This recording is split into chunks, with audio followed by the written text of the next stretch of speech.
আসসালামু আলাইকুম ওয়া রাহমাতুল্লাহি ওয়া বারাকাতুহু ইন্নাল হামদালিল্লাহ ওয়াস সালাতু ওয়াস সালামু আলা রাসূলিল্লাহ আম্মা বা'দ। আলহামদুলিল্লাহ, আমরা জিলহজ মাসের প্রথম দশক অতিক্রান্ত করে এখন আমরা ইনশাআল্লাহ আগামীকাল আমাদের ঈদ, ইনশাআল্লাহ ঈদুল আযহা। তো এই ঈদুল আযহায় আমরা আমাদের পশুগুলো কোরবানি দেই। আজকে আসছিলাম পশু দেখার জন্য, বা হয়তো বা আপনারা আওয়াজ শুনতে পাচ্ছেন। এর আগেও আমরা আসছিলাম, আমরা একটা মাঠের পাশেই আছি। তো এখানে যে বিষয়টা নিয়ে আলোচনা করার জন্য আর কি আসছি, সেটা হলো আমরা বেশ মাঠে গেলেই ব্যাপারটা খেয়াল করি যে এই মাঠ থেকে বলতে থাকে যে হাসিল ছাড়া কোরবানি হবে না, এটা কথা মাঠ থেকে প্রচারণা চালায় তারা। তো আসলে মাসালাটি জানার দরকার সকলেরই, এই জন্য আর কি ভিডিওতে আসার একটা ইচ্ছা পোষণ করলাম যে সকলে যেন জানতে পারে। আসলে এখানে মাসআলা হলো যে হাসিল ছাড়া কোরবানি হবে না, কথাটি সঠিক নয়, পুরোপুরি সঠিক নয়। হাসিল ছাড়া যদি কেউ পশু কিনে নিয়ে আসে, কোনোভাবে হাসিল যদি না দেয়, তাহলে তার কোরবানি হয়ে যাবে। তবে এক্ষেত্রে ওলামায়ে কেরাম বলেন যে যেহেতু ওই যে স্পেসটাতে গরু রাখা হয়, পশু রাখা হয়, ওই স্পেসটা আসলে ওনারা ভাড়া নেন, ইজারা যেটাকে বলে। ওই ভাড়া নেওয়ার কারণে তো ওনারা সেটা রক্ষণাবেক্ষণ করা, মেনটেনেন্স করা সহ আনুষঙ্গিক খরচপাতির জন্য ওনারা একটা ফি নির্ধারণ করেন যে শতকরা এত %। তো এই জন্য ওনাদের এটা হচ্ছে ওনাদের প্রাপ্য যে আমরা যেন ওনাদেরকে এটা দেই, আমরা যেন এটা না করি। এতে আমরা যদি হাসিলটা না দিই, এতে গুনাহ হওয়ার সম্ভাবনা রয়েছে বা তাদের হক নষ্ট হওয়ার সম্ভাবনা রয়েছে। আর আমরা জানি যে কারো হক নষ্ট করলে গুনাহ হয়। তবে একটা বিষয় আমাদের অবশ্যই এখানে সংযুক্তি করা দরকার, সেটা হলো যে হাট, বাজার, মার্কেট, এই সমস্ত জিনিসগুলোতে সরকার যে সমস্ত নাগরিকের অতি প্রয়োজনীয় জিনিস, যেমন বাৎসরিক একটা ঈদ, কোরবানি ঈদ, সে কোরবানি ঈদে মানুষ পশু কোরবানি দিবে। সেক্ষেত্রে সরকার এটাকে ব্যবস্থাপনা করবে নিজ উদ্যোগে। জনগণ তো ট্যাক্সের উপর ট্যাক্স, ট্যাক্সের পর ট্যাক্স, ট্যাক্সের পর ট্যাক্স দিচ্ছে।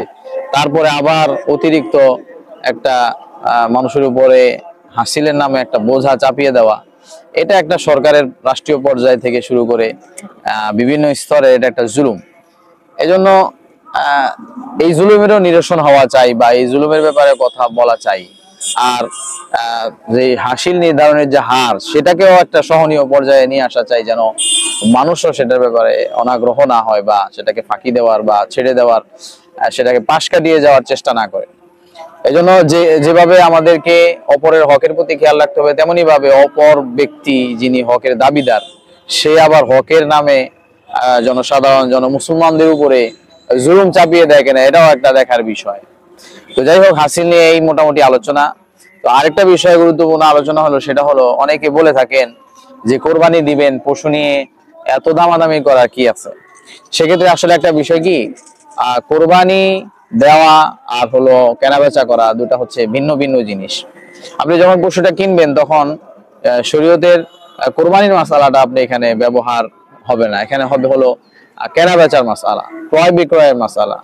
তো সেক্ষেত্রে ক্রয় বিক্রয়ের ক্ষেত্রে স্বাভাবিক নীতিমালা হলো যে ক্ষতি করা যাবে না এবং ক্ষতিগ্রস্ত হওয়া যাবে না।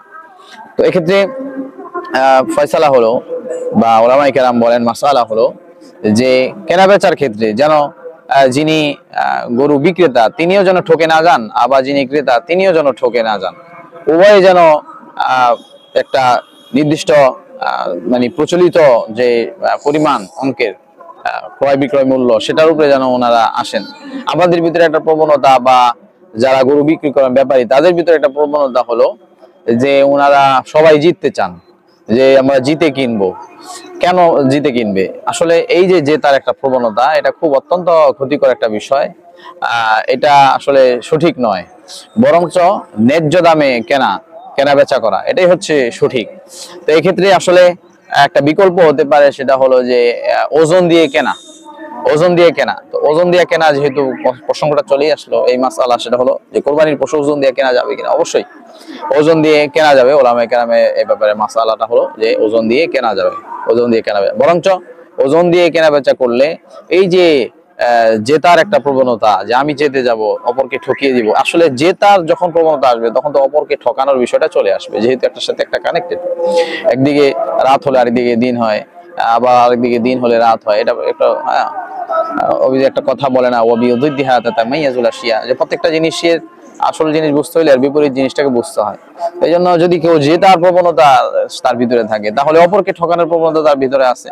তো এই প্রবণতা থেকে আমাদেরকে বেরিয়ে আসতে হবে এবং আমরা ন্যায্য দামে এবং একজন মানুষ যে গরুটাকে লালন পালন করে, ব্যাপারী হোক, ব্যবসায়ী হোক, যেই হোক, এর ভিতরে অনেক কষ্ট তার করা লাগে। সেক্ষেত্রে আমরা চেষ্টা করব যে তাদেরকে তাদের ন্যায্যতা বলে দেওয়ার জন্য আমরা চেষ্টা করব ইনশাআল্লাহ। আর এক্ষেত্রে বিকল্প হতে পারে ওজন দিয়ে কেনা বেচা করা, এতে ঠকার সম্ভাবনা অনেকাংশেই কমে আসে।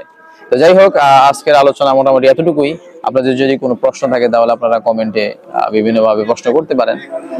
আর হলো আরেকটা বিষয় মনে করিয়ে দিই, সেটা হলো আমরা স্বাভাবিকভাবে 9 তারিখ ফজর থেকে একদম 13 তারিখ আসর পর্যন্ত তাকবীর দেই। বাকি বিষয় হলো যে এখানে শুধুমাত্র এটা তো হচ্ছে ওয়াজিব আমাদের উপরে, হ্যাঁ, কিন্তু সাহাবাগান রাদিয়াল্লাহু আনহুমের ব্যাপারে আসছে যে কানা ইবনে উমর ওয়া আবি হুরায়রা রাদিয়াল্লাহু আনহু ইয়াখরুজানি ইলা সুকি ইউকাব্বিরান ওয়া ইউকাব্বিরুন নাস বিতাকবীরিহিমা।